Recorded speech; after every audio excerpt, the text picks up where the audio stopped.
దేశంలో 6వ విడత లోక్సభ పోలింగ్ ముగిసింది. వెస్ట్ బెంగాల్, జమ్మూ కాశ్మీర్లో ఉద్రిక్త ఘటనలు మినహా మిగతా చోట్ల పోలింగ్ ప్రశాంతంగా జరిగింది. రాష్ట్రపతి ద్రౌపది ముర్ము సహా పలువురు ఓటు హక్కు వినియోగించుకున్నారు. ఇప్పటివరకు దాదాపు 90% పోలింగ్ ముగిసింది. మొత్తం 543 ఎంపీ సీట్లకు గాను ఇప్పటివరకు 483 లోక్సభ స్థానాలకు పోలింగ్ ముగిసింది. చివరి విడత లోక్సభ ఎన్నికల పోలింగ్ జూన్ 1న జరగనుంది.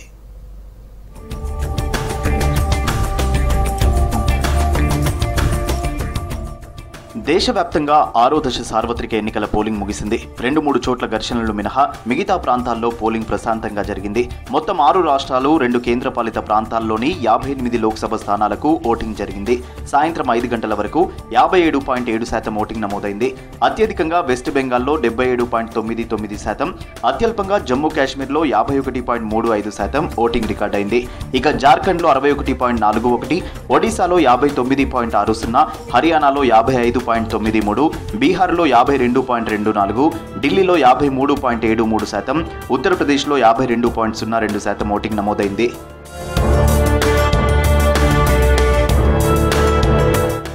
ఆరో దశ ఎన్నికల్లో పలువురు ప్రముఖులు తమ ఓటు హక్కు వినియోగించుకున్నారు. రాష్ట్రపతి భవన్లోని పోలింగ్ కేంద్రంలో ఓటు హక్కు వినియోగించుకున్నారు రాష్ట్రపతి ద్రౌపది ముర్ము. ఓటే ప్రజాస్వామ్యాన్ని కాపాడుతుందని చెప్పారు. ఢిల్లీలో ఓటేశారు కేంద్ర మంత్రి జైశంకర్. ఒడిశాలోని సంబల్పూర్లో ఓటు హక్కు వినియోగించుకున్నారు కేంద్ర మంత్రి. సంబల్పూర్ ఎంపీ అభ్యర్థి ధర్మేంద్ర ప్రధాన్. హిమాచల్ ప్రదేశ్ విజయ్పురిలో ఓటేశారు బీజేపీ జాతీయ అధ్యక్షుడు జేపీ నడ్డా తండ్రి నారాయణ్ లాల్ నడ్డా. ప్రజాస్వామ్య పండుగలో భాగంగా అమ్మతో కలిసి ఓటేశానన్నారు కాంగ్రెస్ అగ్రనేత రాహుల్ గాంధీ. ప్రతి ఒక్కరూ జీవితాన్ని మెరుగుపరుచుకోవడమే కాకుండా ప్రజాస్వామ్యం, రాజ్యాంగాన్ని రక్షించుకునేందుకు ఓటేయాలని ట్వీట్ చేశారు. 6వ దశ ఎన్నికల్లో కూడా ఇళ్ల నుంచి బయటకు వచ్చి ఓటేయాలని ట్వీట్ చేశారు. ఢిల్లీలోని నిర్మాణ్ భవన్లో సోనియా గాంధీతో కలిసి దిగిన ఫోటోను పోస్ట్ చేశారు రాహుల్ గాంధీ.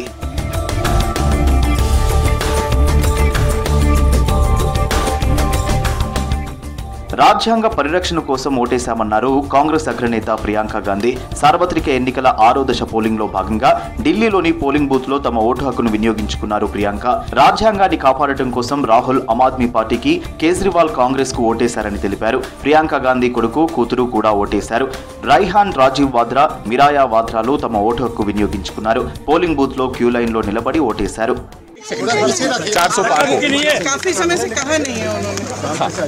गठबंधन ही जीतेगा। महंगाई और बेरोजगारी सबसे बड़े मुद्दे हैं सबके लिए, और सब चाहते हैं कि ये चुनाव उन्हीं अपने ही मुद्दों पर लड़ा जाए। सब चाहते हैं. దేశంలోని నియంతృత్వానికి, ద్రవ్యోల్బణం, నిరుద్యోగానికి వ్యతిరేకంగా ఓటేశానన్నారు ఢిల్లీ సీఎం అరవింద్ కేజ్రీవాల్. ఢిల్లీలో కుటుంబ సభ్యులతో కలిసి ఓటు హక్కు వినియోగించుకున్నారు అరవింద్ కేజ్రీవాల్. హర్యానాలోని మీర్జాపూర్లో కుటుంబ సభ్యులతో కలిసి ఓటేశారు హర్యానా సీఎం నాయబ్ సింగ్ సైని.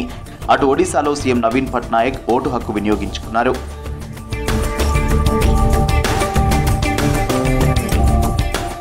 ఢిల్లీలోని పోలింగ్ బూత్ లో తన ఓటు హక్కు వినియోగించుకున్నారు East Delhi BJP MP Gautam Gambhir. ప్రతి ఒక్కరూ ఓటు హక్కును వినియోగించుకోవాలన్నారు. ప్రజలు పెద్ద ఎత్తున ఓటు హక్కు వినియోగించుకోవడం ప్రజాస్వామ్య బలానికి సంకేతమని తెలిపారు గౌతమ్ గంభీర్. పోలింగ్ టైంలో వెస్ట్ బెంగాల్లో తీవ్ర ఉద్రిక్తత చోటు చేసుకుంది. మిడ్నాపూర్ జిల్లాలోని గర్బెటా ప్రాంతంలో బీజేపీ ఎంపీ అభ్యర్థి ప్రణత్తుడు కాన్వాయ్ పై దాడి జరిగింది. కొన్ని పోలింగ్ బూత్లలోకి బీజేపీ ఏజెంట్లను అనుమతించడం లేదన్న ఫిర్యాదులు రావడంతో అక్కడికి వెళ్తుండగా ఒక్కసారిగా దాడి చేశారు గుర్తు తెలియని వ్యక్తులు. టీఎంసీ రౌడీల దాడిలో గాయపడిన 2 CISF జవాన్లను ఆసుపత్రికి తరలించినట్లు ప్రణత్తుడు చెప్పారు.